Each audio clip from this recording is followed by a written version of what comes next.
What's going on, everyone? So I wanted to take a minute and explain this new powerful command that we have. It's essentially a gigantic options screener. You can find a plethora of different things with this. Just depends on what you want to look for. So the way that you call this command is /query, and then it's going to be database query. And then all you have to do here in the conditions box is provide your conditions. So to get going, to get started with this, what you can start with is do something like strike is greater than 0. So something like this is going to return you all of the options that we have, which are the most actively traded options with near the money, with expiring within the next 3 weeks. So strike greater than 0 will give you all of them because all strikes are going to be greater than 0. And this will give you about 300 something odd pages of data. You got 387. And that's how you can get this view columns button here, which you can click on. And then this is going to be your cheat sheet for what you can utilize and what you can query for. So let's say you wanted to go with options with very specific criteria.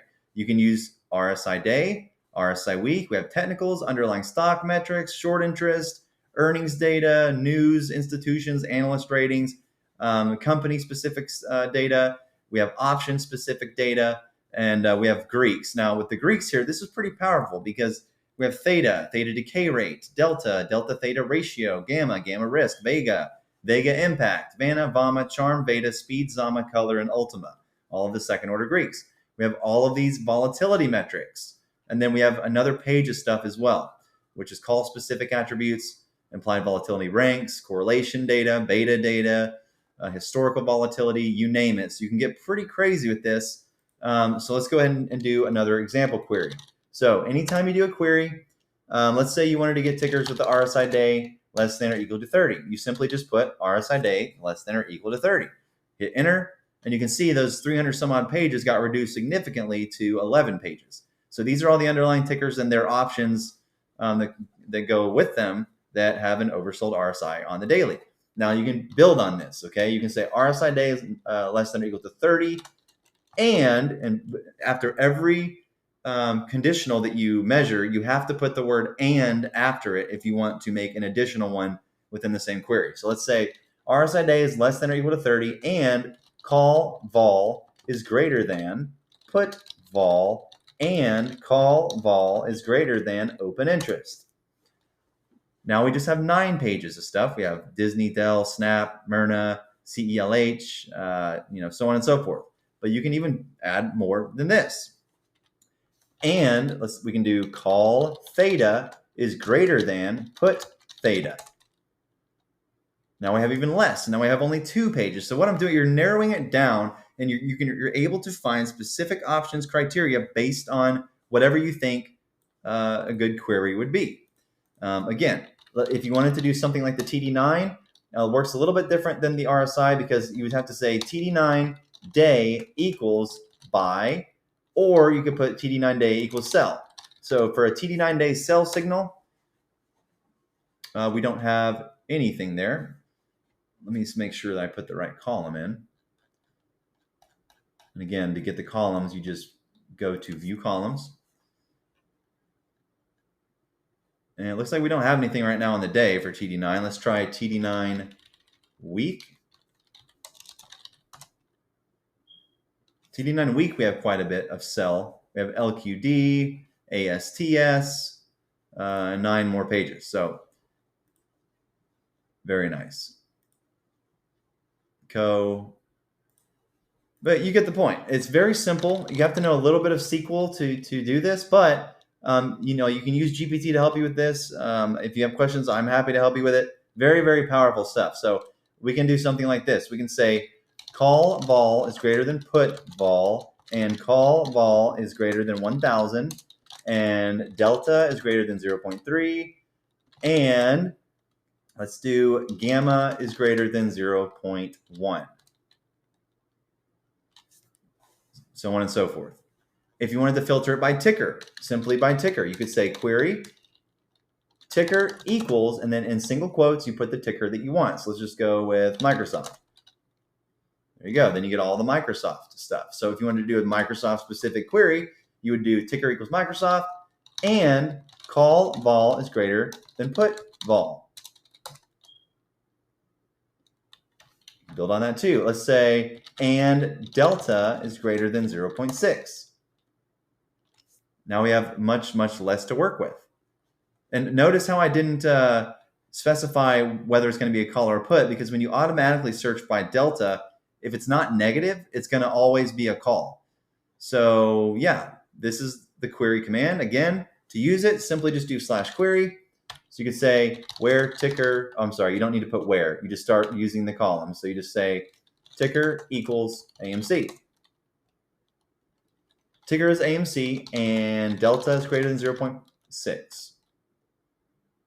Those are our only options that we have. So the idea is to try to query to find profitable options, test it.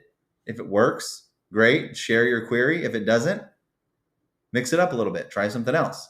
That's the goal. And that's exactly how our feeds are working right now in the Discord. So I'll just end with another query that's pretty useful. So if you want, let's just say you wanted to find all unusual options. Okay, let's do volume greater than OI. That's your simple unusual options query.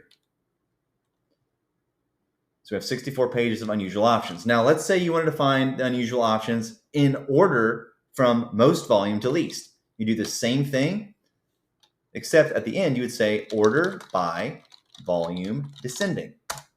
Now, what we have is we have the same list, but it's in a different order, showing us volume in order from most to least.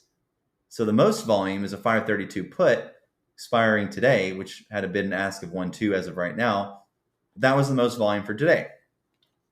If you want to do it by expiry, you could say volume greater than OI and expiry equals, let's do 2024 08 13. Now you get only the index options that expire on Wednesdays and stuff like that. So now you can see the 540 call for tomorrow is the #1 option contract for SPY. So pretty powerful stuff. If you wanted it to limit it, let's say you just wanted one result, at the very end of this, put limit 1. Now you have one result. If you want to do limit 10, boom. Very, very powerful stuff.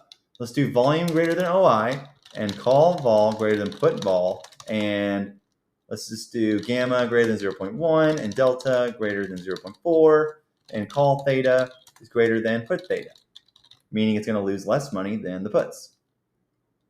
There you go. Boom. All these could be tested to see if this query provides you with profitable option opportunity. So that's what this command is, /query, and you simply punch in columns, ask it if this is greater than this, and this is greater than that, and this is greater than this. And if you wanted to order it by something, you say order by whatever column you want to order it by. So let's just say, for example, if I wanted to do all of the options we have, strike greater than 0, order by volume descending. This is going to give us all of the options we have in order from most volume to least volume. I mean, pretty powerful stuff. So I highly recommend practicing this. If you need help, more than happy to help. Just reach out to me. And yeah.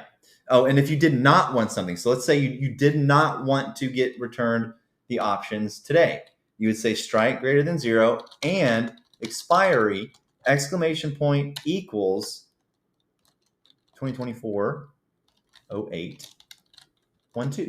Now we won't get any options expiring today. We'll just look at the ones tomorrow. So this will be the same query, but it will take out all the options that expire today, and we'll have it in order of most to least volume, starting with options that expire tomorrow. As you can see, again, the 540 call for SPY is the most, followed by the 541, 542. So could be telling, could be not, but just wanted to share this with you. If anyone has any questions, just let me know.